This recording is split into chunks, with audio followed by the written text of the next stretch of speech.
सर्वांना नमस्कार मित्रांनो. आपण मागच्या व्हिडिओमध्ये पिओ गाईड पार्ट 1 वगैरे सगळं बघितलेलं आहे. त्यामध्ये आपण बराच पार्ट काय केलेला आहे, कव्हर केलेला आहे.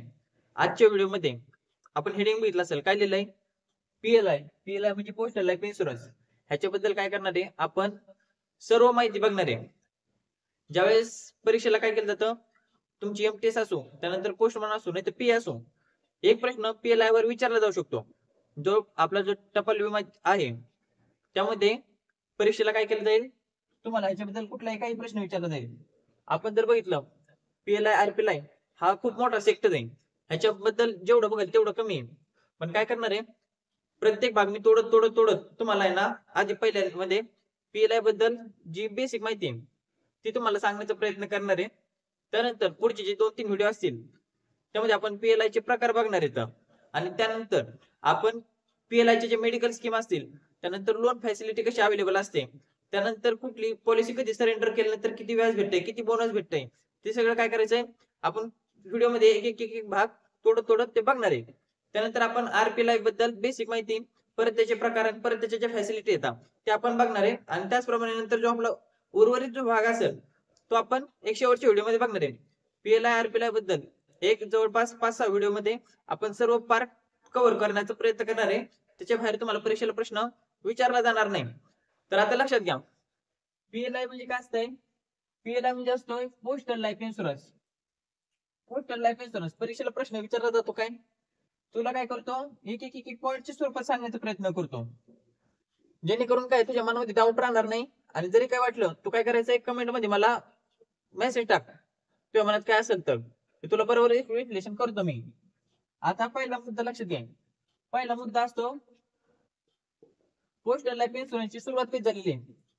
पोस्टल लाईफ इन्शुरन्स साठी 1881 साली काय झालं होतं, समिती स्थापन केली होती. त्याद्वारे कधी 1 फेब्रुवारी 1884 साली पोस्टल लाईफ इन्शुरन्स सुरुवात झालेली.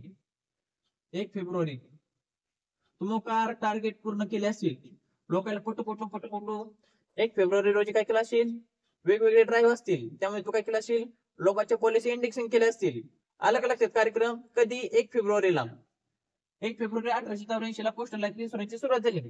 आता बाबा लक्षात घ्या, 1 फेब्रुवारी 1884 ला पोस्टल लाईफ इन्शुरन्सची सुरुवात झाली.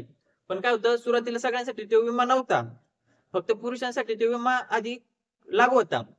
त्यानंतर झालं काय माहिती का, 1894 ला बघ, 1894 ला काय केलं, महिलांसाठी सुद्धा पोस्टल लाईफ इन्शुरन्सची सुरुवात केली. काय केलंय, महिलांसाठी सुद्धा पोस्टल लाईफ इन्शुरन्सची सुरुवात केलेली आपण बघतो. त्यानंतर आता तुझ्या लक्षात आलं, 1 फेब्रुवारी 1884 ला पोस्टल इन्शुरन्सची सुरुवात झाली. 1894 साली महिलांनी सुद्धा काय केलं, पोस्टल लाईफ इन्शुरन्स काढण्यासाठी सुरुवात केली. त्यानंतर दुसरा मुद्दा बघ, दुसरा मुद्दा काय विचारतो परीक्षेला, परीक्षेला विचारतील पोस्टल लाईफ इन्शुरन्सचं घोषवाक्य काय. घोषवाक्य काय असतंय, घोषवाक्य म्हणजे एक मथळा असतंय, काहीतरी उद्देश असतंय, त्याला काय म्हणतात, घोषवाक्य म्हणतात. आता पोस्टल लाईफ इन्शुरन्सचं घोषवाक्य बघ काय आहे, घोषवाक्य, घोषवाक्य जर बघशील तर काय, इन्शुरिंग लिव्ज, स्पेलिंग लक्षात घे, इन्शुरिंग लिव्ज अश्युरिंग फ्युचर. काय, अश्युरिंग फ्युचर. हा हे काय, पोस्टल लाईफ इन्शुरन्सचं ब्रीद वाक्य किंवा घोषवाक्य. तू जर नेटवर सर्च करशील तर तुला अश्युरिंग हॅपीनेस दिसेल. तसं नसत्या, परीक्षेला तुला अश्युरिंग फ्युचर ऑप्शन असणार आहे. परीक्षेला प्रश्न विचारला तर हे लिहायचं, तो इन्शुरिंग लिव्ज अश्युरिंग फ्युचर. गुगल नेटवर काय अश्युरिंग हॅपीनेस दिलेलं आहे, पण अश्युरिंग फ्युचर हे बरोबर उत्तर आहे. आलं का लक्षात? आता घोषवाक्य इन्शुरिंग लिव्ज अश्युरिंग फ्युचर हे बघितलं, सुरुवात कधी झाली, काय झाली. त्यानंतर कोण कोण हा विमा घेऊ शकतो, कोण कोण हा विमा खरेदी करू शकतो ते तुला सांगतो. त्यामध्ये बघ, सरकारी नोकरदार असतील, त्याचप्रमाणे निमशासकीय जे लोक असतील, त्याचप्रमाणे डिप्लोमा आणि डिग्री होल्डर जे लोक आहेत, त्याचप्रमाणे कंपनीमध्ये जे कॉन्ट्रॅक्टर कामाला येतं किंवा कॉन्ट्रॅक्टवर लोक कामाला येतं, ते काय करू शकतात, पोस्टल लाईफ इन्शुरन्स घेऊ शकतात. कोण कोण खरेदी करू शकते लक्षात घे, सरकारी कर्मचारी, त्याचप्रमाणे निमशासकीय जे कर्मचारी असतील, कॉर्पोरेशन असतील, त्याचप्रमाणे कंपन्या असतील, त्याचप्रमाणे इंडस्ट्रीमधील कामगार असतील, त्याचप्रमाणे डिप्लोमा डिग्री होल्डर जे असतील, डिप्लोमा डिग्री होल्डर. होल्डर म्हणजे लाईटचा होल्डर नाही बघड्या. होल्डर होल्डर म्हणजे धारक असतो. आपला कसा अकाउंट होल्डर असतो तसा डिग्री होल्डर म्हणजे डिग्री होल्डर म्हणजे ज्यांनी पदवी घेतलेली आहे कुठल्याही क्षेत्रामध्ये, त्यामध्ये बी ए असो बीकॉम असो कुठलीही पदवी घे, तो काय करू शकतो, तो पोस्टल लाईफ इन्शुरन्स खरेदी करू शकतो. आला का तुझ्या लक्षात एवढं? आता तू म्हणशील मी काय केलंय, आयटीआय केलंय, आयटीआय केलं तर मी पीएलआय काढू शकतो का? तर तू काढू शकतो. तू काम कर नाही कर, तुझ्याकडे काय डिप्लोमा झालेला आहे, डिग्री झालेली आहे, त्याचप्रमाणे तू कुठेतरी काम करतोय, त्याचप्रमाणे तू सरकारी नोकरदार आहे. सरकारी नोकराचं असं झालंय बाबा बोलायलाच नको. मोकार कुटाणा हा बघ. सरकारी निमशासकीय डिप्लोमा डिग्री होल्डर जे असतील ते काय करू शकतील, पोस्टल लाईफ इन्शुरन्स खरेदी करू शकतील. आता चौथा मुद्दा लक्षात घे. चौथा मुद्दा तुला सांगायचा झाला, आपण ज्यावेळेस पोस्टल लाईफ इन्शुरन्स काढतोय तो किती रुपयाचा काढावा लागतो, काय करावं लागतो, त्याची कमीत कमी मर्यादा किती आहे, जास्तीत जास्त मर्यादा किती आहे ते आता बघूया आपण. पोस्टल लाईफ इन्शुरन्सची कमीत कमी मर्यादा असते बघ 20,000 रुपये. किती मिनिमम? मिनिमम किती? 20,000 रुपये पर्यंत विमा काढू शकतो. त्यानंतर जास्तीत जास्त मॅक्सिमम किती लिमिट आहे? मॅक्सिमम लिमिट आहे 50 लाख रुपये. 50 लाखापर्यंत काय करू शकतो, पोस्टल लाईफ इन्शुरन्स काढू शकतो. बबड्या परीक्षेला प्रश्न विचारते त्या दृष्टीने कार्यक्रम इथे चाललाय. हो काय मोकार टाइमपास करायचा नाही, काय करायचंय वही पेन घ्यायचंय आणि दन जे पॉईंट सांगतोय त्या पद्धतीने लिहून घेऊन तेच परीक्षेला वाचून जाईल. उगा तू मोकार कुटाणा करून मोकार हे वाचू का ते वाचू का हे घेऊ का ते घेऊ असले करायच्या भानगडीत पडू नको. आलं लक्षात? मिनिमम किती 20,000 ते 50 लाख पर्यंत जास्तीत जास्त पोस्टल लाईफ इन्शुरन्स खरेदी करू शकतो. त्यानंतर हँडिकॅप जे पर्सन असतील, जे दिव्यांग व्यक्ती असतील ते विमा खरेदी करू शकतील का? तर होय, हँडिकॅप पर्सन साठी सुद्धा काय केलेलं आहे, हँडिकॅप पर्सन साठी सुद्धा सुविधा उपलब्ध आहे. किती लाखापर्यंत हँडिकॅप पर्सन विमा काढू शकतो त्या लक्षात घे. 50 लाखापर्यंत विमा हा काढला जातो हँडिकॅप पर्सनचा. ह्याच्यामध्ये काय लागेल तुझं, ह्याच्यामध्ये मेडिकल आवश्यक आहे तुझं. मेडिकल कोणाचं? हँडिकॅप पर्सनचं. मेडिकल कोणाचं लागल? तू म्हणशील गल्लीतल्या डॉक्टरचं घेऊन येतो मेडिकल 50 रुपये देऊन, तसला कुठं जमणार नाही. इथं काय लागल? एमबीबीएस डॉक्टरचं मन. त्याचप्रमाणे सिव्हिल सर्जन असतील त्यांचं काय लागल? मेडिकल लागल. कारण की जी अमाऊंट असते त्यावेळेस त्याच्या बऱ्याच अटी आणि शर्ती असतात. ज्यावेळेस क्लेम सेटलमेंट करायचा वेळ येते त्यावेळेस हा प्रॉब्लेम येतो. ज्यावेळेस व्यक्ती जिवंत आहे त्यावेळेस काही एवढा प्रॉब्लेम येत नाही, पण ज्यावेळेस त्या व्यक्तीची डीडी केस तयार होते त्यावेळेस त्या व्यक्तीची सगळ्या अटी आणि शर्तीला पालन करून तो विम्याची रक्कम काय केली जाते, वारसदाराला दिली जाते. आलं लक्षात? त्यामुळे मेडिकल काय आहे आवश्यक आहे जास्त हँडिकॅप आणि पर्सन साठी. आलं लक्षात? त्यानंतर आता 6वा मुद्दा लक्षात घे. ह्याच्या पॉलिसी आहेत त्या तू काय करतो, इंडेक्सिंग करतो, सगळं करतो एकदम व्यवस्थित. त्या तर्पण मध्ये तू न्यू इंडेक्सिंग, त्यानंतर पीएलआय आरपीएलआय, त्यानंतर तिथे विविध प्रकार आहे तिथं ते सगळं केला कुठं ना. त्यानंतर तू काय करतो, आधार कार्ड पॅन कार्ड घेतो, त्याचे जे डॉक्युमेंट असेल ते सीपीसी ला पाठवतो. सीपीसी म्हणजे काय बाबड्या? सीपीसी ही एक ब्रँच आहे. कुठली? याची एक ब्रँच आहे. याच्यामध्ये असणारी एक ब्रँच आहे कुठं? हेड ऑफिस मध्ये.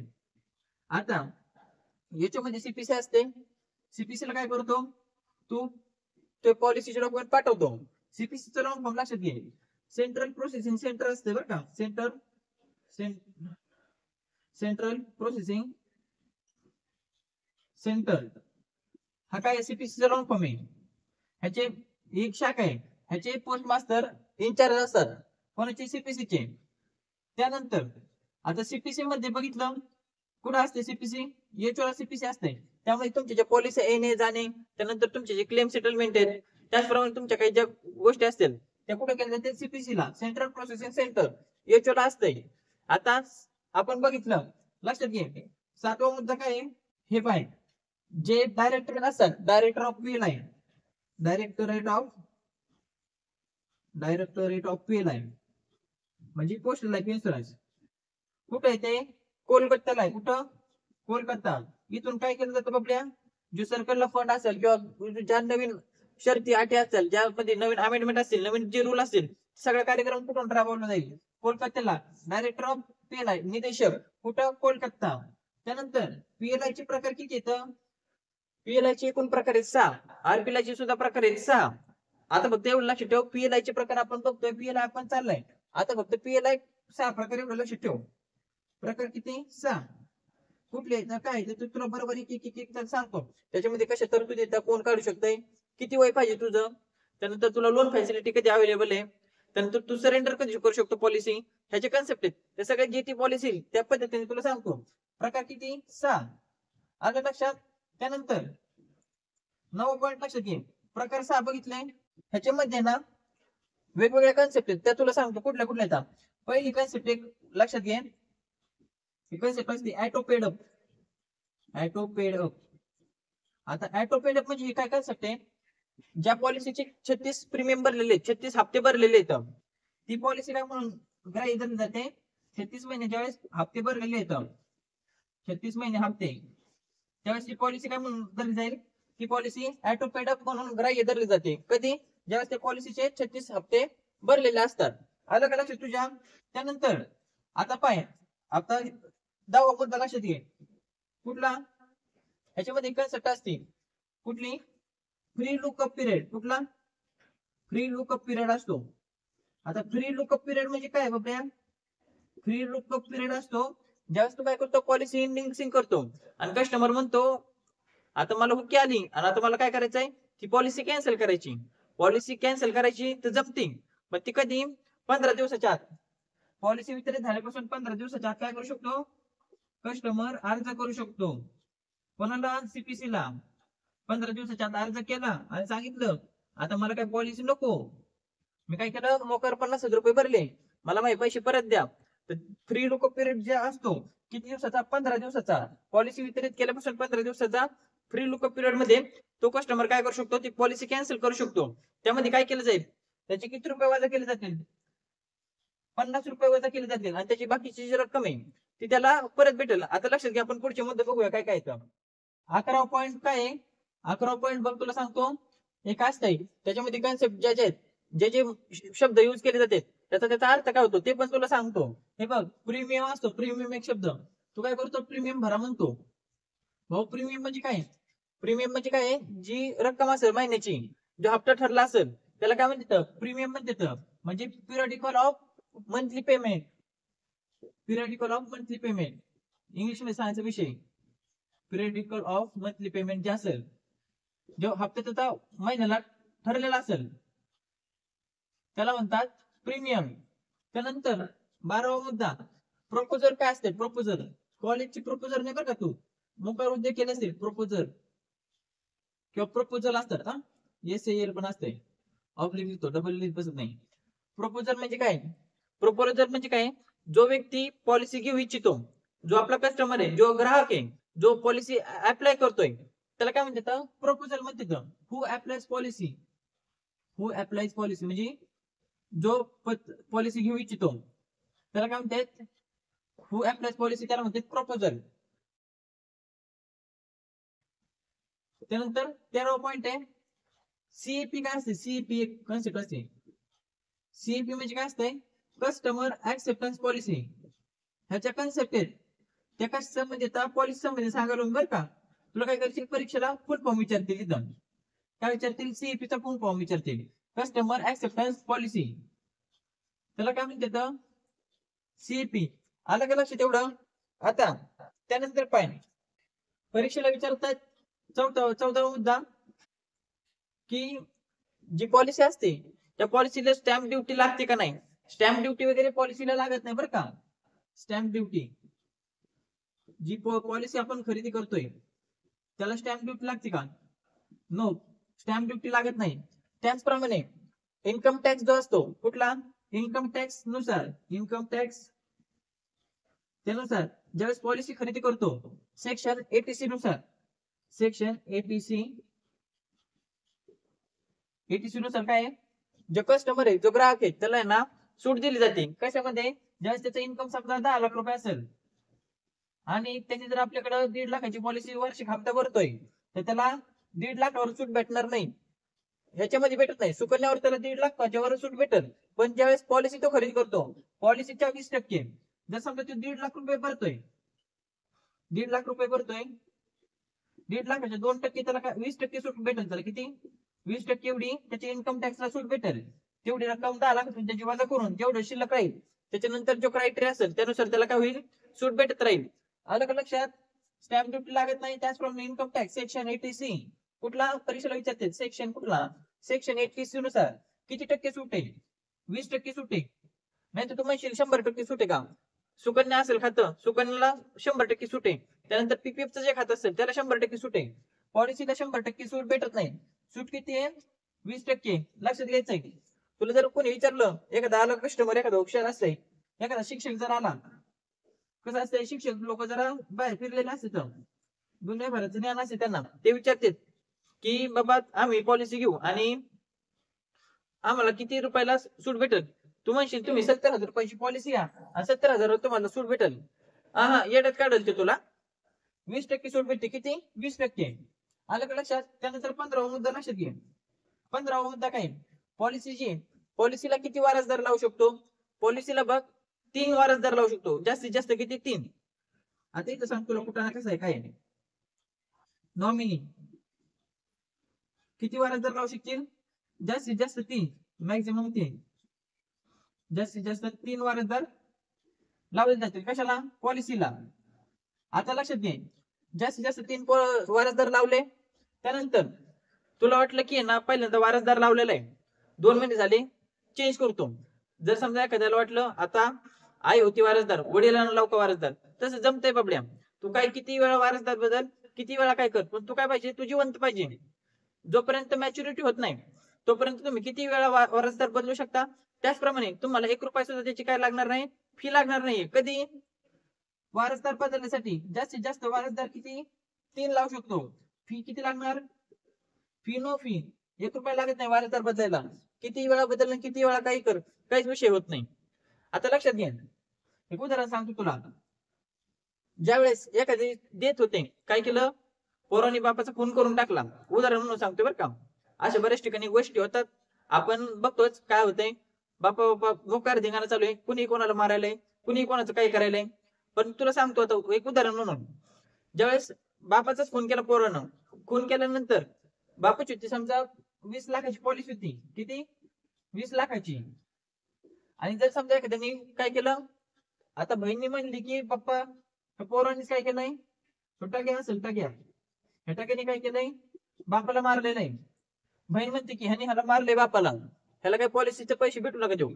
त्यावेळेस काय होतंय, ती केस जाते कोर्टामध्ये. कोर्टामध्ये केस गेल्यानंतर जोपर्यंत कोर्ट हे आदेश देत नाही की हा गुन्हेगार नाहीये, तोपर्यंत ती पॉलिसीची अमाऊंट कोणालाच भेटत नाही बरं का. जरी वारसदार तो असला, कोण, पोरे असला तरी. कारण पोरगा काय करतोय, मोकार कुठाने करायलाय, कोणाला हाणायलाय, कोणाला काय करायलाय, बापाचाच खून करून टाकलाय. तर काय केलं जातं, जोपर्यंत कोर्ट त्याला म्हणजे मुक्त म्हणून किंवा निर्दोष म्हणून घोषित करत नाही, तोपर्यंत ती अमाऊंट वारसदाराला भेटणार नाही. आलं का तुझ्या लक्षात. आता पाय पुढचा मुद्दा बघ. ज्यावेळेस ना नॉमिनी काय असेल, मायनर असेल. नॉमिनी मायनर, नॉमिनी काय, मायनर. नॉमिनी जर मायनर असेल तर त्याला लावावं लागते अपॉइंटी.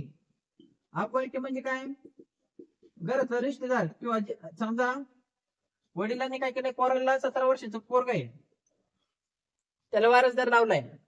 पण आता हा तर मायनर आहे, 18 वर्षाच्या आधी असतंय, ते काय असतंय, अबालक असतंय, अज्ञान असते ते. आलं का लक्षात. 18च्या वर गेलं ते सुज्ञान होतंय. त्यानंतर त्याला काय करावं लागतंय, मग आईला तिथं अपॉइंटी लावायला लागते. कोणाची पॉलिसी असल्या, वडिलांची पॉलिसी असेल तर आईला अपॉइंटी लावायला लागेल. मुलगा जर वारसदार असेल, मायनर असेल तर. आला का तुझ्या खेळ लक्षात. आता पाय, मायनर असेल तर अपॉइंटी पाहिजे. त्यानंतर नॉमिनी असेल तर जास्तीत जास्त नॉमिनी 3 लावू शकतो, कमीत कमी 1 नॉमिनी लावू शकतो. Nominee is compulsory for all account holders. तुमचं कोणतेही अकाउंट असू द्या, तुमचं एसबी असू द्या, आरडी असू द्या, कुठले असू द्या. आता ज्या एसबी ऑर्डर 2021 नुसार, त्यामध्ये नोव्हेंबर 2021 च्या ऑर्डर, एसबी ऑर्डर नुसार सगळ्या खात्यांना वारस लावणं हे अत्यावश्यक केलेलं आहे. आलं का तुझ्या लक्षात. त्यानंतर 16 मुद्दा लक्षात घे. तू जर काय केलं, पॉलिसी सरेंडर केली, पॉलिसी जर सरेंडर केली, काय केली, सरेंडर जर केली, तर तुला काय 5 वर्षाच्या आधी, 5 वर्षाच्या आधी जर पॉलिसी सरेंडर केली, 5 वर्षाच्या आधी बरं का, हे सांगतो तुला, 5 वर्षाच्या आधी जर पॉलिसी सरेंडर केली तर तुला कुठलाही बोनस भेटणार नाही. No bonus on policy. 3 वर्षानंतर तू क्लोज करू शकतो पॉलिसी. त्यानंतर त्याचे वेगवेगळे प्रकार आहेत, कुठली पॉलिसी कधी क्लोज करू शकतो. सरेंडर कधी करू शकतो ते तुला सांगतो, पण एक जनरल म्हणून लक्षात ठेव, पॉलिसी सरेंडर 5 वर्षाच्या आतमध्ये केली तर त्याला बोनस भेटणार नाही. जी तुझी मूळ रक्कम असेल त्याच्या काय 60-70% असेल, जी प्रत्येक प्रकारानुसार ठरवलेली ती तुला भेटेल. एवढं आले का लक्षात? आता बघ पुढचा पॉईंट घे लक्षात. 17 नंबर, ज्यावेळेस डीडी केस केली जाते, कुठली डीडी केस बरं का, डीडी केस केली जाते ज्यावेळेस ना व्यक्ती मृत्यू होतो त्यावेळेस त्याचं काय करावं लागतो, क्लेम सेटलमेंट करायला लागतो. काय करायला लागतं, ते सगळे डॉक्युमेंट असतील, त्या खात्याला जर वारसदार असेल तर ते डीडी क्लेम सेटलमेंट करायला सोपं जाते. जर समजा वारसदार नसेल तर मोकार कुठं नव्हते, तुला हे आण ते आण, कागदपत्र आण, अमुक कर तमुक कर, मोकार व्हायचा होतंय, अफिडेव्हिट कर, अनेक्स्चर जोड, हे सगळं कार्यक्रम करायला लागते. डीडी केस असेल, जर समजा वारस असेल तर 30 दिवसाच्या आतमध्ये क्लेम सेटलमेंट केला जाईल. पण ज्यावेळेस जर ना वारस नसेल तर 90 दिवस लागतात. किती? 90 दिवस पिरियड आहे. 90 दिवसामध्ये क्लेम सेटलमेंट केला जातो. क्लेम सेटलमेंट लक्षात घे, क्लेम सेटलमेंट. आणि त्यानंतर 18 मुद्दा लक्षात घे, ज्यावेळेस नॉर्मल केस असेल, नॉर्मल केस मध्ये काय केलं जाईल, नॉर्मल केस मध्ये 30 दिवसाच्या आतमध्ये क्लेम सेटलमेंट केला जातो. आलं का लक्षात एवढं? आता पाहिजे ह्याच्यामध्ये बघितलं ज्या कन्सेप्ट काय काय, प्रीमियम काय असतं, प्रपोजल काय असतं, कॅप काय असतं, स्टॅम्प ड्युटी लागेल का नाही, सेक्शन 86 नुसार किती टॅक्स लागेल, काय लागेल, त्याचप्रमाणे नॉमिनी किती लावू शकतो, त्यानंतर अपॉइंटी, त्यानंतर हे आपलं सगळं बघितलं. आता आपण पुढचे कोणते पाहूया, लक्ष द्या आता बबड्या. आता लक्ष दे, 19 नंबर टाकतो बघ. 19 नंबर काय, तू काय करतो, पॉलिसी काढतो. पॉलिसी कोणी काढू शकते का? पॉलिसी काढण्यासाठी काय केलं जातं, प्रतिनिधी नेमले जातात. प्रतिनिधी म्हणजे काय असतंय, एजंट असतात. त्याचप्रमाणे डायरेक्ट एजंट सुद्धा नेमले जातात. एजंटचे 2 प्रकार आहेत, डिपार्टमेंटल एजंट असतात, त्यामध्ये जीडीसी तील, त्याचप्रमाणे जे समजा पीए लोक येतं, त्याचप्रमाणे पोस्टमन लोक येतं, एमटीएस लोक येतं, जो आपला डीओपीचा स्टाफ आहे तो त्यामध्ये येतो. आणि डायरेक्ट एजंट जे असतात ते बाहेरचे असतात. डायरेक्ट एजंट लक्षात घे, तुला सांगतो दोन्ही मुद्दे सांगतो काय कसे येतात. डायरेक्ट एजंट म्हणजे काय असतात, ते बाहेरचे असतात लोक. आता हे नेमण्याचं काम कोण करतं, हे नेमण्याचं काम करतं डेव्हलपमेंट ऑफिसर करतात. कोण? Development officer of PLI, development officer. हे कुठं असतात, हे डीओला असतात, ऑफिसर ऑफ पीएलआय म्हणजे development officer of postal life insurance. हे काय करतात, जे विमा प्रतिनिधी आहेत त्यांना नेमायचं काम कोण करतं, हे केलं जातं. हे काय करतात, बिझनेस डेव्हलपमेंटचं काम करतात, लोकांमध्ये जागृती करणं, त्याचप्रमाणे डायरेक्ट एजंट नेमणं, त्यांना नेमण्याचं काम डेव्हलपमेंट ऑफिसर करतात. हे कोणाला रिपोर्टिंग करतात, हे करतात रिपोर्टिंग डिव्हिजनल हेडला. डिव्हिजनल हेड कोण असतो कपड्या, डिव्हिजनल हेड असतात, डिव्हिजनल हेड एसपी एसएसपी तुला माहिती असेल, त्यांना हे काय करतात, रिपोर्टिंग करतात, यांच्या आधी हे काम करत असतात. आलं का लक्षात? डायरेक्ट एजंट नेमायचे तर डायरेक्ट एजंट आता कोणी उचलला कोणी नेमला जमतो का, असं फिरतोय मोकार आणि मोकार पैसा आहे, बिझनेसमॅन आहे, अशी लोक डायरेक्ट एजंट म्हणून नेमले जात नाही. डायरेक्ट एजंट म्हणून कोण नेमले जातात, त्याच्यामध्ये काय येतात, त्याच्या अटी येतात. त्या अटी काय काय ते लक्षात घे. डायरेक्ट एजंट असेल तर आहे ना त्याचं वय पाहिजे 18 ते 55 वर्ष पाहिजे. किती? 18 ते 55 वय वर्ष. त्यानंतर डायरेक्ट एजंट जे नमायचं आहे त्याला काहीतरी आपल्याकडे डिपॉझिट करावं लागेल, नाही तुम्ही मोकार लोकांचे पैसे गोळा करायला मोकार कुठेतरी पळवायला आहे, तसं कुठं जमणार आहे का, तसं जमत नसतंय. आता लक्षात घे, 18 ते 55 वय वर्ष असतंय, त्यामध्ये त्यांना 5,000 रुपये डिपॉझिट भरावं लागेल. कोणाला? 5,000 रुपये डिपॉझिट भरावं लागेल. ज्यांना पोस्टाचं पीएलआय आरपीएलआयचा बिझनेस सेल करायचा आहे त्या डायरेक्ट एजंटला 5,000 रुपये डिपॉझिट आपल्याकडे जमा करावं लागतंय. आलं का लक्षात? हे काय करतात, डायरेक्ट सेलिंग करतात कस्टमरला, डायरेक्ट कस्टमर सेलिंग करतात, क्लायंट सेलिंग असते डायरेक्ट. हे कोणाची परवानगी नाही घेत, काहीच नाही, डायरेक्ट क्लायंट सेलिंग असते. त्यानंतर यांचं काय असतंय, टीम वर्कवर फोकस असतोय. तुम्ही पुण्यासारख्या शहरामध्ये बघत असाल, डायरेक्ट एजंट जवळजवळ 1-2 लाख रुपये नुसतं कमिशन करतात पीएलआय आरपीएलआयचं, मी स्वतः बघितलेलं आहे. ह्याच्यामध्ये काय केलं जातं, त्यांचं टीम वर्क असतं. काय करतात, एखाद्या कंपनीमध्ये गेले की त्यांना पटवून देणे, त्यांना माहिती सांगणे, हा कार्यक्रम कोण करते तर डायरेक्ट एजंट करते.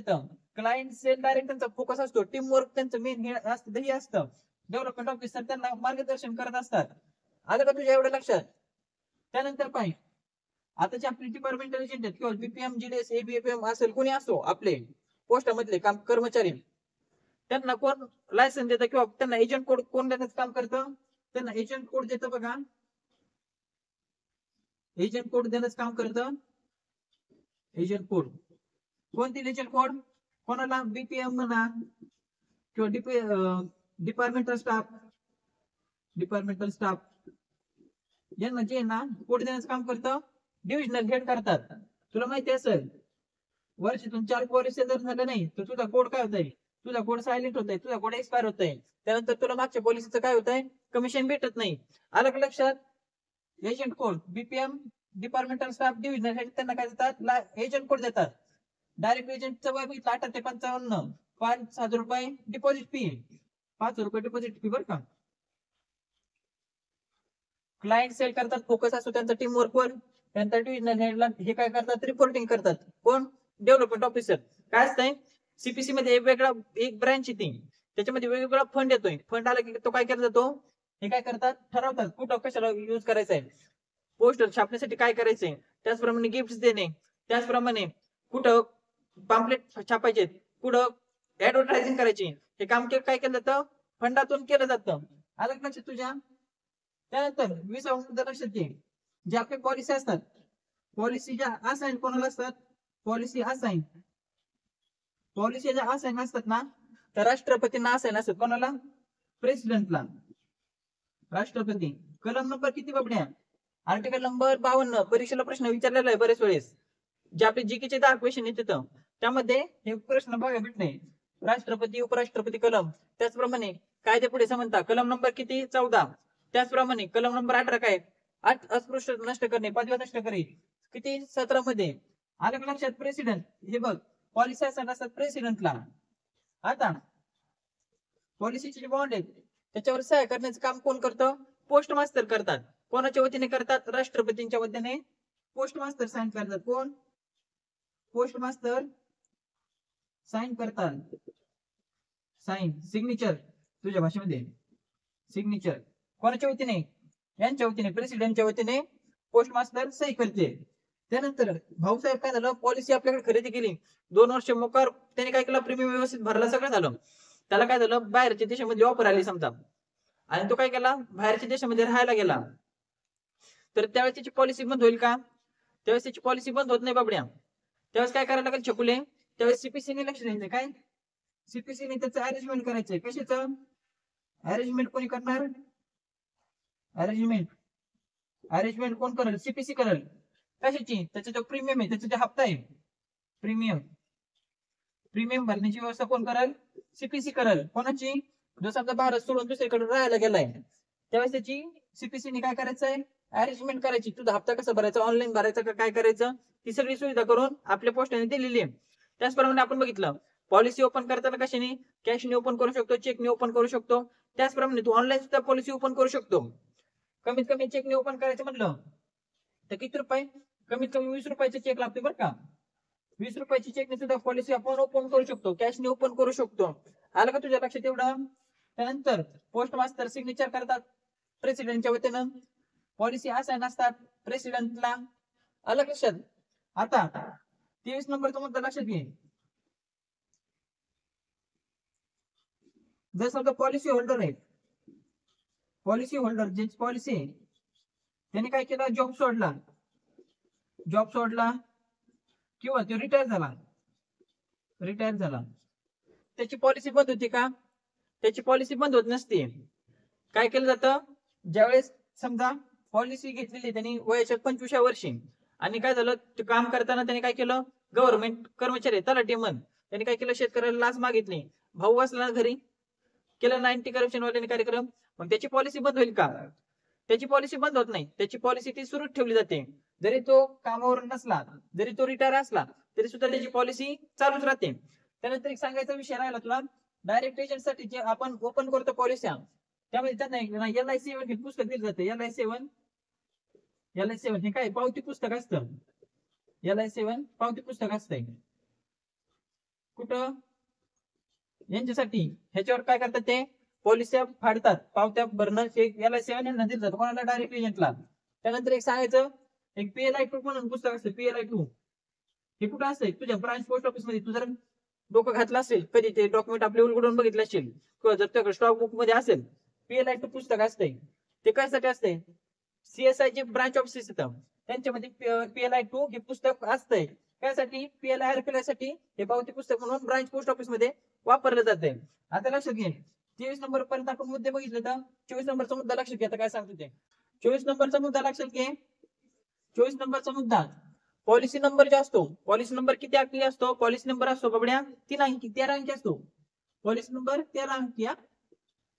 पॉलिसी नंबर 13 डिजिटचा असतो, 13 अंकी असतोय. तुला माहिती असेल 0000 6 वेळा असते. आता 5 वेळा 0 येले बरं का.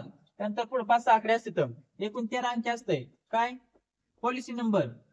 आता तुला मोबाईल नंबर लक्षात राहिला पब्लिकला चकुले 2 वाजताच ऑफिस, 1:30 वाजता तू कुठं कॅफे मध्ये कोणासोबत? PPM सोबत. सगळं कोण काय करायला ऑफिस कुठं चालले तर तुमचे एखाद्या दिवशी काय होतंय एखादा सरप्राईज विजिट होती आणि त्यावेळेस तुम्हाला काय करते पकडते तर कुठं तुम्ही काय म्हणजे ते नाही बघत ते ऑफिस का ओपन नाही ते बघत येतं आणि काय मग मोकार चार्जशीट देणे मग मोकार एक्सप्लेनेशन वर्षभर कुठं नाही करत बस 8 दिवसाला एक्सप्लेनेशन देत बस कुठं गेलते काय गेलते काय करायचंय ऑफिस टाइम मध्ये ऑफिस मध्ये हजर राहायचंय काय काय करते रूम वर झोपायला येतं मोकार काहीच काम नाही काही काही भागामध्ये मोकार कुठं चालू आहे हा काय करायचंय काम लागलेलं आहे व्यवस्थित काम करायचंय आणि त्यातून काय करायचंय पुढे जायचं बघायचंय नाही तर भाऊ आपला कार्यक्रम वाजला ना आता लक्षात घे 25 नंबरचा मुद्दा ज्या आपल्या पॉलिसी असतात त्याच्यामध्ये एक हे बघ मेकॅमिश नावाचे एक सॉफ्टवेअर असते परीक्षेला प्रश्न विचारला जाईल मेकॅमिश ह्याचे सॉफ्टवेअर असते आणि एक असते CIS काय CIS आणि हे मॅकमिश हे कशा रिलेटेड आहे हे बघ पॉलिसी रिलेटेड आहे PLI रिलेटेड आहे कशामध्ये PLI याच्यामध्ये ना मॅकमिश नावाचा हे असते मेनू असते ते तुमची मॅनेजमेंट अरेंजमेंट केली जाते तिथून काय केलं जातं हप्ता भरला जातो वेगळं सॉफ्टवेअर आहे आलं लक्षात मॅकमिश PLI च्या संबंधित आता त्यानंतर 26 नंबरचा मुद्दा तुला सांगतो तू काय केलं पॉलिसी काढलीस तुझ्याकडे मोकार पैसा होता 10 लाखाची पॉलिसी काढली 10 लाखाची पॉलिसी काढली तुझ्याकडे 15 लाख रुपये खर्च झाले होते 2 वर्ष तू ठरवलं होतं काम करायचं नाही तुला सांगायचं उदाहरण पटवून सांगायलो आलं लक्षात घे 10 लाखाची पॉलिसी काढली तुझ्याकडे 15 लाख रुपये एक्स्ट्रा होते 15 लाख रुपये तुझ्याकडे होते तू काय केलं मोकार कुठं नाही केलेस काय केलंस तू शेअर मार्केट मध्ये पैसे लावले कुठं शेअर मार्केट पैसे लावले तुला ज्ञान नाही काही नाही तुझा कार्यक्रम जमला ना भाऊ मोकार कुठला ना तू 15 लाखाला तरी पण तू काय केलं होतं 10 लाखाची पॉलिसी काढली होती 10 लाखाची पॉलिसी काढली होती 4,000 रुपये हप्ता भरतोस तू मंथली किती 4,000 रुपये 15 लाखाला तू डुबला ना भाऊ कुठं पॉलिसी मध्ये डुबत नाही बरं का पोस्टच्या ज्या पॉलिसी असतात त्याची गॅरंटी कोण घेतं त्याची गॅरंटी भारत सरकार घेते तुला एक सांगतो भारत सरकार काय करतं गॅरंटी घेतं कशाची ज्या RPLI PL आहेत ना त्याची गॅरंटी भारत सरकार घेतं शेअर मार्केटची गॅरंटी घेते कोणी शेअर मार्केट मध्ये काय नाही तो कार्यक्रम एक दिवस वाचताय बघ व्यवस्थित तुला जमत असेल तर ठीक आता लक्षात तुला मुद्दा सांगतो काय विषय ते 10 लाखाची पॉलिसी काढली होती 4,000 रुपये महिन्याला भरतोयस तू 15 लाख रुपये शिल्लक होते तू एक दिवस रमी खेळला किंवा शेअर मार्केट मध्ये लावले आणि तुझा कार्यक्रम वाचला भाऊ आलं लक्षात आता तुला पॉलिसीचा हप्ता भरायला पैसे नाहीत महिन्याला शेमाश्युअर तू 10 लाखाची केली होती किती शेमाश्युअर आणि तुझा हप्ता होता बघ 4,000 रुपयाचा 4,000 रुपये तू हप्ता भरत होता तुझ्याकडे पैसा राहिला नाही तू काय करशील तुला काय सुविधा दिलेली कुठली तू आहे ना शेमाश्युअर कमी करू शकतो पॉलिसीची हिची समजा आहे ना 5 लाखाची पॉलिसी किंवा 10 लाखाची पॉलिसी तुला वाटलं पैसाच नाही आता भरायला तू शेमाश्युअर कमी करू शकतो काय करायला लागतंय CPC ला अर्ज लिहावा लागतंय CPC ला पोस्ट मास्तरांना अर्ज लिहायचा की बापू आता माझ्याकडे पैसे नाहीत भरायला काय करावं मी तू काय नको करू तू अर्ज लिही शेमाश्युअर कमी करण्याबाबत तुझं काय केलं जाईल तुझा हप्ता प्रीमियम तो काय केलं जाईल कमी केला जाईल तुझी शेमाश्युअर सुद्धा कमी केलं जाईल ही सुद्धा सुविधा आपल्याकडे आहे काय संबंधी पॉलिसी मध्ये ह्याच्यामध्ये कसं असते बघ एक AEM म्हणून इन्शुरन्स असतो अँटिसिपेटेड एंडोमेंट इन्शुरन्स त्याचप्रमाणे जी ग्रामप्रिया 10 वर्षाचा जो इन्शुरन्स आहे ग्रामीण टपाल जीवन विमा मध्ये तिथं फक्त शेमाश्युअर कमी करता येत नाही तुला सांगतो कुठल्याच्यामध्ये कमी करता येईल काय करता येईल एक प्रकार बघताना तुला व्यवस्थित समजून सांगतो आता फक्त लक्षात ठेव शेमाश्युअर कमी करून तुझा हप्ता काय केला जाऊ शकतो कमी केला जाऊ शकतो 3 वर्षानंतर करू शकतो 3 वर्षाच्या आधी करू शकतो त्याचप्रमाणे 3 वर्ष जर हप्ते भरले असतील जर समजा तू 5 लाखाची पॉलिसी काढली होती आणि 3 वर्षामध्ये तू 3 लाख रुपये भरले येतं, तर पुढे तुला जर बंद ठेवायची असेल पॉलिसी तरी सुद्धा क्षमा 3 लाख रुपये करून परत तू काय करू शकतो, पॉलिसी बंद करू शकतो. आलं का लक्षात? तुला व्यवस्थित एक एक एक पॉईंट घेतल्यानंतर एक एक एक प्रकार घेतल्यानंतर तुला बरोबर लक्षात येणार आहे. आलं लक्षात? फक्त एवढं लक्षात ठेव, एईए अँटीसेमिट इंटरमेंट इन्शुरन्स आणि जो ग्रामप्रिय 10 वर्षाचा जो विमा आहे त्याच्यामध्ये काय केलं जात नाही, जी सेवा आहे ती कमी करता येत नाही. आलं का लक्षात? त्यानंतर पाय 28 नंबरचा मुद्दा, पॉलिसी लॅप्सिंग कालावधी किती असतोय? पॉलिसी लॅप्स होणे तुझी पॉलिसी लॅप्सिंग पिरियड असतो. तर लॅप्सिंग म्हणजे काय? तुझी पॉलिसी बंद पडणे, लॅप्स होणे. आरडी लॅप्स होती, पॉलिसी लॅप्स होती. पॉलिसी लॅप्सिंगचा कालावधी असतोय किती? 3 वर्ष असतोय. 3 वर्ष. तू जर समजा 3 वर्ष जर कंटिन्यू पॉलिसी भरली नाही तर तू हे पैसे भाऊ तुला 1 रुपया भेटत नाही. त्याला म्हणते पॉलिसी लॅप्सिंग कालावधी 3 वर्ष. तुझे थकीत हप्ते किती जमतील? 3 वर्षाच्या आधीमध्ये 3 वर्षाच्या आत तुझे 6 हप्ते थकीत जमतील. त्यानंतर 3 वर्ष झाल्यानंतर तुझे 12 महिने हप्ते थकीत असले तरी जमतील. किती? 12 महिने. पण 3 वर्षाच्या आधी म्हणजे समजा 2 वर्ष तू पॉलिसी भरली आणि म्हणलं आता पुढच्याच वर्षी भरतो, तसं जमणार नाही. 6 महिन्याच्या आतमध्ये काय करावं लागेल तुला? त्या पॉलिसीचा हप्ता भरावा लागेल. त्यानंतर जर समजा तू 3 वर्ष झाल्यानंतर तू 12 महिने हप्ते नाही भरले तरी जमतंय, 12 महिने हप्ता भरला तरी जमतंय. पॉलिसी लॅप्सिंग कालावधी किती आहे? 3 वर्षे. आलं का तुझ्या लक्षात? त्यानंतर तू पॉलिसी इंडेक्सिंग केली, सगळं केलं, तुझ्याकडे पासबुक आलंय, सगळं आलंय, एकदम मुख्य कार्यक्रम चालू आहे. तू गेला जंगलात राहायला गेला आणि तुम्हाला तिथं फक्त ब्रांच पोस्ट ऑफिस दिसतंय, मोकार काहीतरी पत्र दिसायला येतं, तिथे तू पॉलिसी भरू शकतो का? तू काय कर, तू भारतात कुठं जा, कुठल्या पोस्टात जा, ब्रांच ऑफिस मध्ये जा, ईडी मध्ये जा, किंवा तू एसओ मध्ये जा, एचओ मध्ये जा, तुझी पॉलिसी अख्ख्या भारतात भरली जाते. कुठं? भारतात, अख्ख्या भारतात. कुठं बोंबलाची? कुठं तुझी सुविधा आहे कायची? प्रीमियम भरण्याची. प्रीमियम म्हणजे काय? तू बघितलं तुझा हप्ता किती रुपये, काय भारतात सुविधा सगळ्याकडे, सगळ्या पोस्ट आहे, ऑल पोस्ट ऑफिस. हा, आलं का लक्षात तुझ्या? एवढं भारतात सुविधा प्रीमियम ऑल पोस्ट ऑफिस मध्ये भरण्याची सुविधा आहे. लॅक्सिंग पिरियड 3 वर्ष, सेवा शेड कमी करू शकतो. हे बरेच तू आता मुद्दे बघितले. त्यानंतर आता पाय पुढचा मुद्दा काय? ज्यावेळेस तू पॉलिसी भरतोयस ना, पॉलिसी आता तुला माहिती जीएसटी लागते. जीएसटी म्हणजे काय? गुड्स अँड सर्व्हिसेस टॅक्स आहे. ज्यावेळेस तुला सेवा वगैरे पुरवल्या जातात त्यावेळेस काय केलं जाते? त्याच्यावर टॅक्स आकारला जाते. टॅक्सची सुरुवात कधी झाली? 2017ला. 1 जुलै 2017ला. 1 जुलै काय साजरा केला जातो? 1 जुलै जीएसटी दिवस म्हणून साजरा केला जातो. पॉलिसीवर पण जीएसटी लागते बरं का बाबड्या, चकुले. पॉलिसीवर जीएसटी लागते. जीएसटी किती लागते ते लक्षात घे. पॉलिसीवर जीएसटी 30वा मुद्दा, पॉलिसीवर जीएसटी लागणार तुला. तू हप्ता भरतोय, सगळं ओके, कार्यक्रम चालू आहे, जीएसटी भरावं लागेल तुला. जीएसटी भरावं लागतंय पहिल्या वर्षी 4.5% जीएसटी. किती? 4.5% अख्खा. 100ला 4.5 रुपये तुला भरावे लागतील जीएसटी म्हणून बरं का. पहिल्या वर्षासाठी फक्त, पहिल्या वर्षासाठी. फर्स्ट इयर देतो, फर्स्ट इयर दिला, फायनान्शियल इयर नाही, फर्स्ट इयर येईल. त्यानंतर फ्रॉम सेकंड इयर, दुसऱ्या वर्षापासून तुला किती भरावं लागेल? दुसऱ्या वर्षापासून कपड्या तुला 2.25% जीएसटी भरावं लागेल. किती? 2.25% काय भरावं लागेल? जीएसटी भरावं लागेल. पॉलिसीसाठी पहिल्या वर्षी 4.5%, दुसऱ्या वर्षापासून 2.25% एवढं तुला जीएसटी बघावं लागेल. अशा प्रकारे आपण आता 30 मुद्दे बघितलेत. आता पुढचा कार्यक्रम आपण आता पाहूया. लक्षात दे, 31वा मुद्दा. 31वा मुद्दा लक्षात घे. काय का ना भाऊ, 31वा मुद्दा आहे बघ आपला. 31वा मुद्दा काय आहे? तुला काय झालं?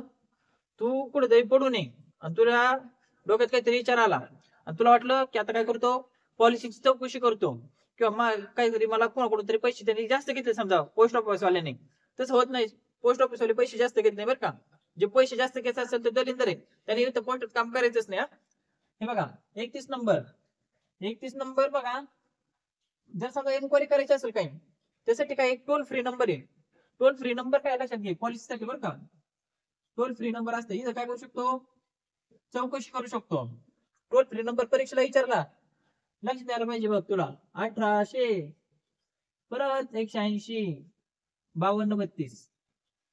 काय? 1800 180 5232. तू काय करू शकतो? फोन लावू शकतो. फोन लावला तू काही माहिती विचारू शकतो. तुझ्या संबंधी काय, तुझ्या पॉलिसी संबंधी जे क्वेश्चन असतील, तुला काय विचारायचं असेल, तू काय करू शकतो? त्या फोन नंबरवर फोन लावायचा आहे. मोबाईल फोन लावायचा नाही. हा, 18001852 हा नंबर काय आहे? टोल फ्री नंबर आहे. कशा संबंधी? PLI संबंधी चौकशीसाठी हा टोल फ्री नंबर आहे. आता त्यानंतर पाहिजे पुढं जास्त काय केलं तर पॉलिसी खोलतो. पॉलिसी खोलल्यानंतर काय केलं जाते? तुला आहे ना एका लिफाफ्यामध्ये आतमध्ये बांधून एक पॉलिसीचा एक कागद येतोय, बॉन्ड येतोय, बॉन्ड. बॉन्ड अत्यावश्यक असतं बरं का. आणि किती पुस्तक येते. जर समजा तू 20 वर्षाची पॉलिसी काढलीस, किती 20 वर्षाची पॉलिसी काढली तर ते बघ ते पुस्तक असतं 16 वर्षासाठी. 16 वर्षासाठी पुस्तकाची असते मुदत. 16 वर्षानंतर काय केलं जाईल? 16 वर्षानंतर तुला फ्रेश पासबुक भेटेल. कसं? फ्रेश दणकन फ्रेश पासबुक भेटेल एकदम. तू म्हणतो ना फ्रेश झालो मी, तसं तुला काय होईल? पॉलिसी सुद्धा काय केलं जाईल? फ्रेश पासबुक भेटलं जाईल. फ्रेश पासबुक साठी चार्जेस असतात का कुठले? नसतेच बाबड्या. फ्रेश पासबुक साठी चार्जेस लागत नाही कुठले. आलं लक्षात?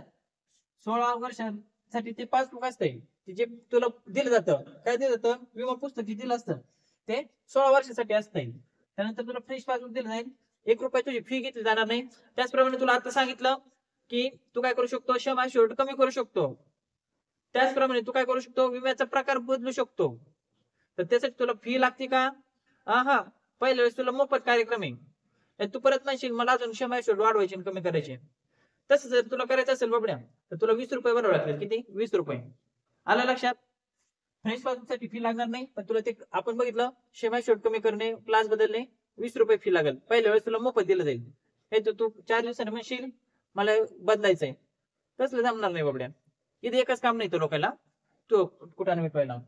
आता लक्षात घे 33वा पॉईंट काय?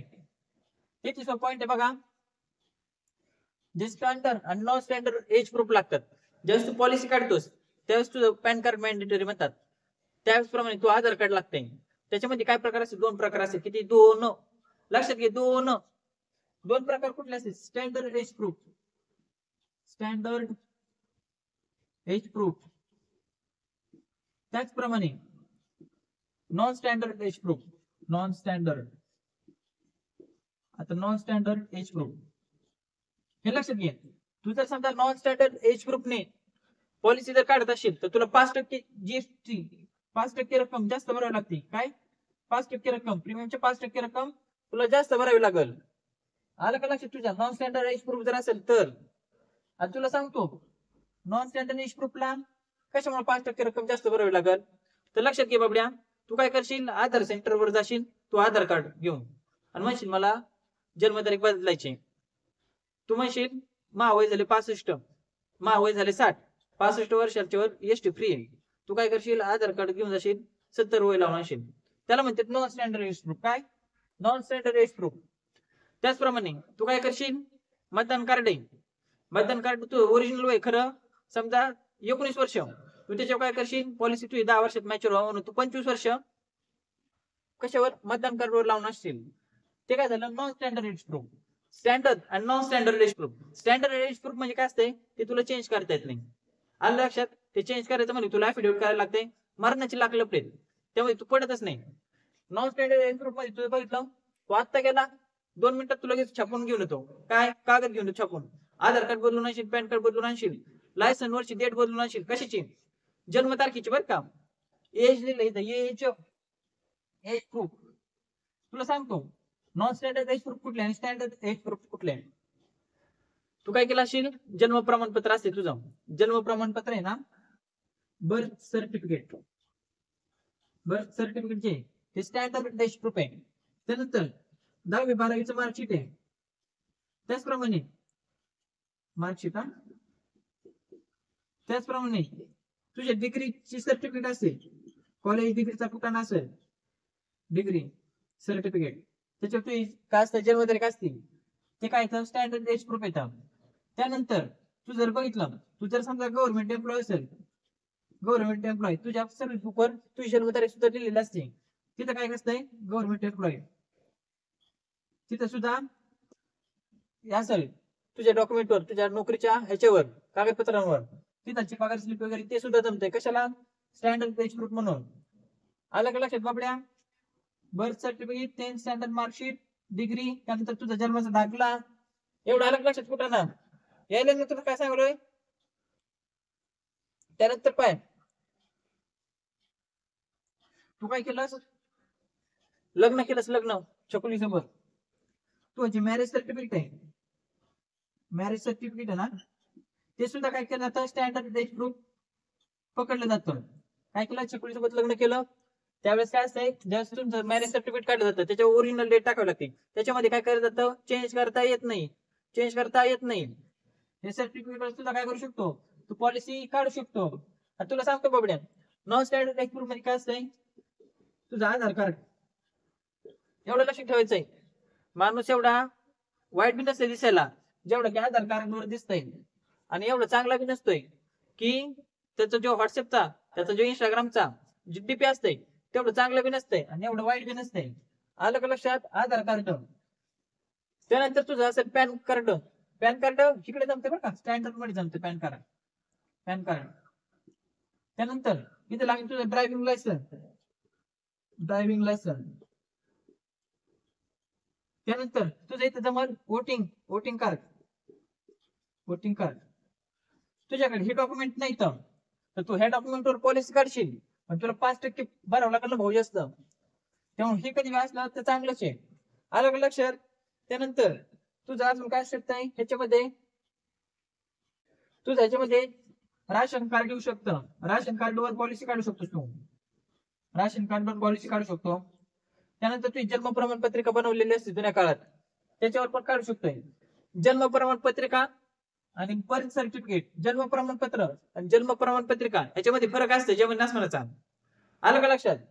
बर्थ सर्टिफिकेट कोण इश्यू करतं, डॉक्टर कडून इश्यू केलं जातं, नंतर नगरपालिकेमधून तुमचं असेल ज्या तिथं राहतात तिथून ते इश्यू केलं जातं. Non standard age proof, Aadhaar, driving licence, voting card, ration card. त्यानंतर आपण बघितलं मेडिकल सर्टिफिकेट सुद्धा याच्यामध्ये येतं. जन्म प्रमाणपत्रिका लिहितो इथं, जन्म प्रमाण पत्रिका. या दे का बापडे ध्यानात काय सांगलोय काय नाही, मुद्द्याने सांगायलो तुला, व मोकार पुढं काही भरकटल्यासारखं सांगायलो नाही बरं का. काय कर व्यवस्थित, तुला एक एक एक एक एक सांगायचा प्रयत्न करतोय. तू बघ ते तो मस्तक जाग्यावर ठेव. मस्तक सशक्त व्हायला तुला काय करायला लागतंय, पुस्तक वाचायला लागतंय. आणि सशक्त झालेलं मस्तक कधी कोणासमोर नतमस्तक होत नसते. त्यामुळे काय करायचंय, आपला कार्यक्रम एकदम परफेक्ट ठेवायचा आहे आणि आपल्या जेवढं ज्ञान घेता येईल ते काय करायचंय, घेण्याचा प्रयत्न करायचा आहे. नाही तू मोकार दिवसभर इंस्टाचे रील्स बघायला आहे. बाप्पा बाप्पा बाप्पा, हा आली, आता वाजले की 12, त्यानंतर काय, जाऊ दे ना घरी. हे दिवसभर तू हेच बघायला आहे, ते जमणार आहे का भाऊ, त्याने काहीच भेटणार नाही तुला बरं का. त्याने तू फक्त काय होणार आहे, तो टाइमपास होणार आहे, तो काय होणार आहे, मोकार टाइम जाणार आहे. आणि तू नंतर म्हणणार आहे बाप्पा बाप्पा बाप्पा मी काहीच केलं नाही, परत म्हणशील मला वेळच नव्हता. अरे भाऊ तू इथं वेळ घातलास ना, वेळ इथं घातलायस. आलं का लक्षात. तेव्हा आतापासून अभ्यासाला लाग. चल आता पुढचं पाहिजे, तेच पर्यंत बॉट पाहिजे. आता आपण पुढचा पॉईंट काय 34 नंबरचा तुला सांगतो पाहिजे. 34 मुद्दा सांगायच्या तुला सांगतो, हे जे चाललंय ना सगळं बाबड्या, ह्याच्यामध्ये आपण पीएल आणि आरपीएलच्या ज्या कॉमन गोष्टी येतात ते दोन्ही मध्ये समान येतात. त्यामध्ये आपण बघितलं 16 वर्षांनी पासबुक, त्यानंतर किती वर्षांनी लॅप्स होतंय काय होतंय, हे दोन्हीकडे कॉमन आहे. आलं का लक्षात. हे आपण आता बघितलंय, अजून बरेच बघायचंय ते तुला सांगतो. पण तू म्हणशील की पीएल साठी आणि आरपीएल साठी परत वेगवेगळं आहे का काही, ह्याच्या आता चालल्या त्या कॉमन गोष्टी येतात ज्या वेगवेगळ्या गोष्टी दोन्हीसाठी, तर तुला टाइम टू टाइम व्यवस्थित सांगतो, फक्त तू व्यवस्थित लक्ष दे. तो हे जागेवर ठेव फक्त थोड्या वेळ. आलं का लक्षात. तो जीव तोडून त्यासाठी कार्यक्रम चाललाय सगळा, पण तू जर त्याचा फायदा घेत नसेल तर तू हो काही बघू नको. तो आलं लक्षात. तू परीक्षा पास होत नाही काहीच होत नाही. हे पाय, डुप्लिकेट पासबुक असेल काय, डुप्लिकेट पासबुक जर पाहिजे असेल तर तुला फी किती लागेल बाबड्या. डुप्लिकेट पासबुक साठी 20 रुपये लागतील तुला. किती, 20 रुपये. डुप्लिकेट पासबुक लिहितो पी, पासबुक शॉर्टकट मध्ये लिहितोय, 20 रुपये लागतील डुप्लिकेट पासबुक जर पाहिजे असेल तर. त्यानंतर तू म्हणशील फ्रेश पासबुक साठी किती रुपये लागतील. आता तुला राजा किती वेळा सांगितलं, फ्रेश पासबुक साठी 1 रुपया लागत नाही. काय 1 रुपया लागणार नाही फ्रेश पासबुक साठी. डुप्लिकेट पासबुक साठी लागतील 20 रुपये. त्यानंतर नॉमिनेशन चेंज करायचंय, मॅच्युरिटी होईपर्यंत तू किती वेळा नॉमिनेशन चेंज करू शकतो आपण बघितलं. त्याला सुद्धा फी लागेल का, त्याला सुद्धा फी लागणार नाही. तू परत तीनदा विचारू नको मला नॉमिनेशन साठी फी लागेल का. किती वेळा नॉमिनी बदल, किती वेळा कुठाने कर, नॉमिनेशन चेंज करायला फी 1 रुपया लागणार नाही. पण ज्यावेळेस बघ आता पुढचा मुद्दा 35 नंबरचा, 35 नंबरचा मुद्दा आहे बघ. आपली जी पॉलिसी आहे ती पॉलिसी आपण बघितली, त्याच्यामध्ये तुझी पॉलिसी काढताना तो वय कधी पकडलं जातं, कसं पकडलं जातं ते तुला सांगतो. पॉलिसीचं तुझं वय पकडायला आहे ना, काय करायला लागेल? पॉलिसीचं वय पकडायसाठी तुझी जी बर्थ डेट आहे, नेक्स्ट बर्थ डेट पकडली जाते. म्हणजे काय तुला थोडक्यात सांगतो, बर्थ डेट तुला सांगतो. रोहित बाळाचा वाढदिवस आपला, रोहित सगळ्यांना माहिती असेल. रोहितचा वाढदिवस समजा 4 मे ला, बरोबर?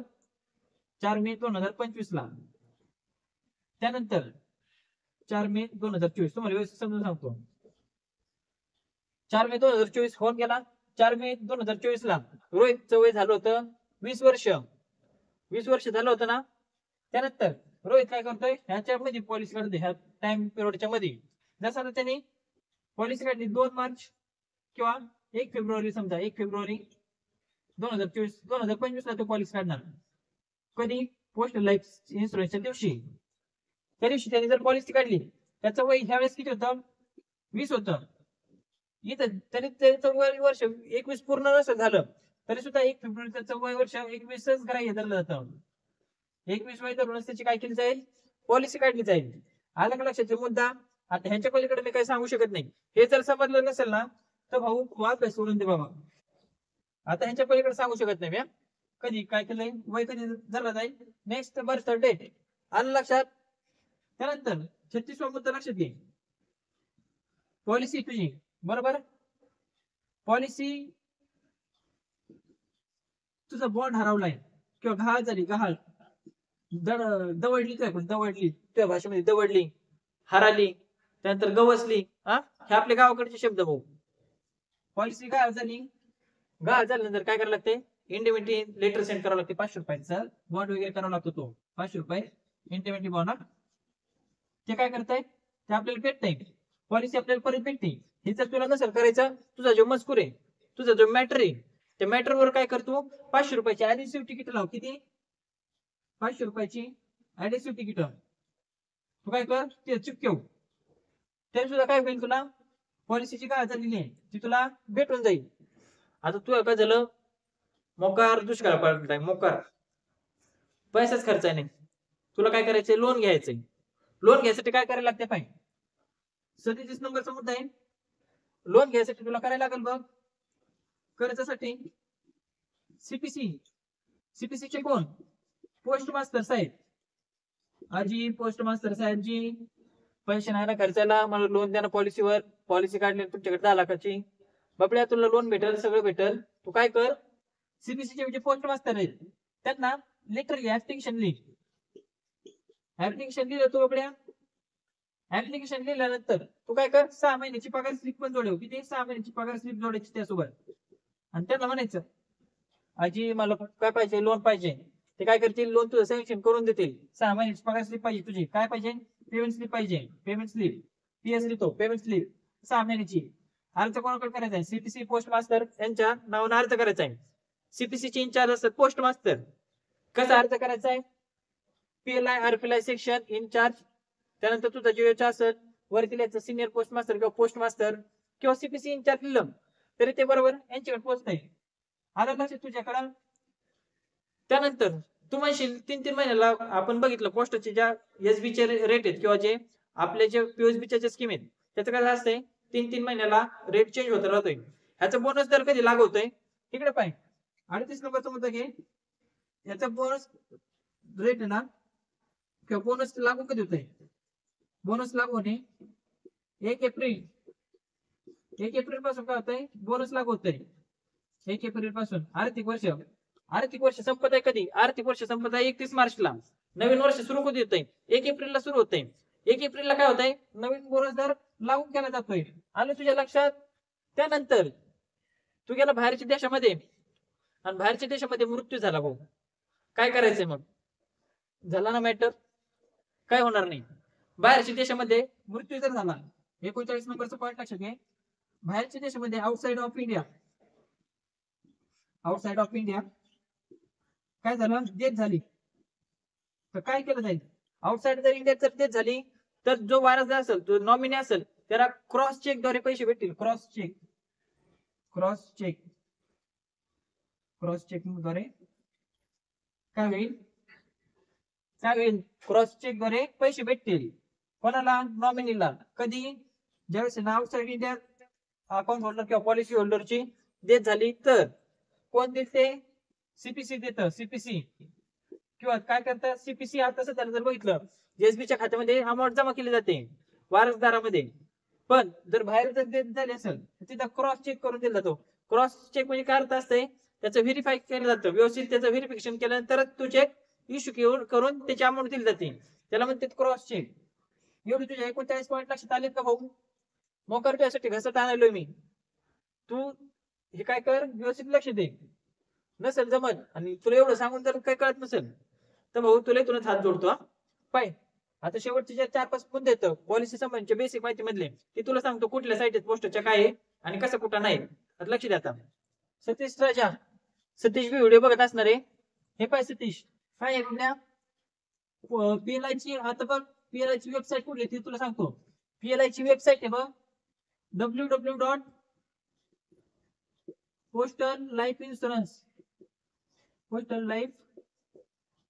स्पेलिंग पाय insurance.gov.in ही काय पीएलआय ची ऑनलाईन वेबसाईट आहे तिथे तुला सगळी माहिती भेटल काय आहे तिथं काही नाही हिचे सगळे लेटर येतं हे सगळे स्मॉल वे टाकायचे तर इथं पोस्टल वगैरे काही कॅपिटल वगैरे तसला विषय ठेवायचा नाहीये त्यानंतर कस्टमर आहे कस्टमरला वाटलं आपली माहिती बघायची आपली पॉलिसीचं काय मॅटर चालू आहे तर ग्राहकांसाठी कुठलं पोर्टल दिलेलं आहे ग्राहकांसाठी पोर्टल आहे बघ ग्राहकांसाठी पोर्टल आहे PLI.indiapost.gov.in आलं लक्षात तुझ्या PLI.indiapost.gov.in हे कशा संबंधी आहे हे ग्राहक पोर्टल आहे त्यानंतर एजंट जे येतं एजंट साठी कुठलं पोर्टल आहे एजंट साठी बघ पोर्टल कुठलं आहे बीपीएम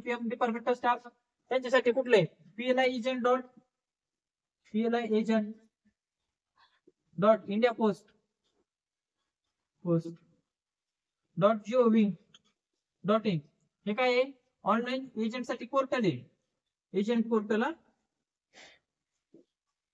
इथं काय आहे तुला सगळी माहिती बघायला तू किती पॉलिसी काढल्यात किती तुझे प्रीमियम यायचे बाकी आहे कोणाचं कस्टमर भरायचं बाकी आहे त्या कस्टमरचे मोबाईल नंबर सगळं तुला भेटेल तिथं तू फोन करू शकतो अहो साहेब तुमची पॉलिसी भरायची राहिली हा पण कार्यक्रम तू कुठं इथून तू करू शकतो बरं का इथं लॉग इन करायचंय तुझा एजंट कोड असेल ना तुझा एक पासवर्ड असतोय तो सेट केलेला असतो तो टाकल्यानंतर तुला ही सगळी माहिती बघायला भेटेल आता आपल्या लक्षात घे जवळपास 1 तासाच्या आसपास आपला व्हिडिओ झालेला आहे त्यामध्ये तुला जी पोस्टल लाईफ इन्शुरन्स आहे पीएलआय आरपीएलआय ह्याच्याबद्दल जी बेसिक माहिती आहे ती सगळी तुला सांगण्याचा प्रयत्न केलेला आहे त्याचप्रमाणे विषय काय बाबड्या मोकार अभ्यास करायची गरज नाही शॉर्ट भरस्वीट कार्यक्रम व्यवस्थित तुला स्टडी मटेरियल आणून मी सांगितलेलं आहे ह्याच्या बाहेर तू डोकं लावायची गरज नाही आलं का लक्षात तुझ्या त्याचप्रमाणे आता सध्या जर बघितलं पीएलआयच्या बाबतीमध्ये पोस्ट ऑफिस जरा अग्रेसर आहे आरपीएलआय बाबत तेवढ्या अजून फॅसिलिटी झालेल्या नाहीत